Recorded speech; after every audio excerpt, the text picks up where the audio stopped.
বেসরকারি শিক্ষা প্রতিষ্ঠানের এমপিওভুক্ত ৬ লাখের বেশি শিক্ষক ও কর্মচারীকে অবসরের ৬ মাসের মধ্যে অবসরকালীন সুবিধা দিতে হবে বলে নির্দেশ দিয়েছেন হাইকোর্ট। এই সংক্রান্ত ১৩ পৃষ্ঠার পূর্ণাঙ্গ রায় সুপ্রিম কোর্টের ওয়েবসাইটে প্রকাশ করা হয়েছে। বিচারপতি নাইমা হায়দার ও বিচারপতি কাজী জিনাত হকের সমন্বয়ে গঠিত হাইকোর্ট ডিভিশন বেঞ্চ এ রায় দেন। বিষয়টি গণমাধ্যমকে নিশ্চিত করেছেন রিটকারীদের আইনজীবী অ্যাডভোকেট সিদ্দিকুল্লাহ মিয়া। তিনি জানান, গত বছরের ২২ ফেব্রুয়ারি হাইকোর্ট অবসরের ৬ মাসের মধ্যে এমপিওভুক্ত শিক্ষক ও কর্মচারীদের অবসরকালীন সুবিধা প্রদানের নির্দেশ দিয়েছিলেন।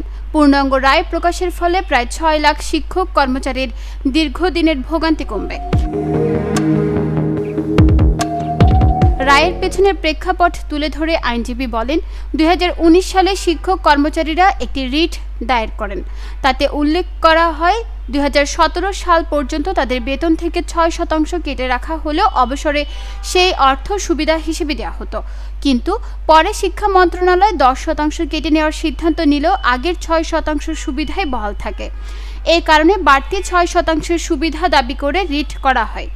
দীর্ঘ শুনানি শেষে আদালত রুল জারি করেন এবং রায়ে স্পষ্ট করেন ১০% কেটে নিলে বাড়তি সুবিধা দিতে হবে। পাশাপাশি অবসরের ৬ মাসের মধ্যে অবসরকালীন সুবিধা নিশ্চিত করারও নির্দেশ দেন হাইকোর্ট। উল্লেখ্য, ২০১৯ সালের ১৫ এপ্রিল মাধ্যমিক ও উচ্চ শিক্ষা বিভাগের জারি করা প্রজ্ঞাপন চ্যালেঞ্জ করে শিক্ষক ও কর্মচারীরা হাইকোর্টে রিট পিটিশন করেছিলেন। নিউজ ডেস্ক, চট্টগ্রাম সময়।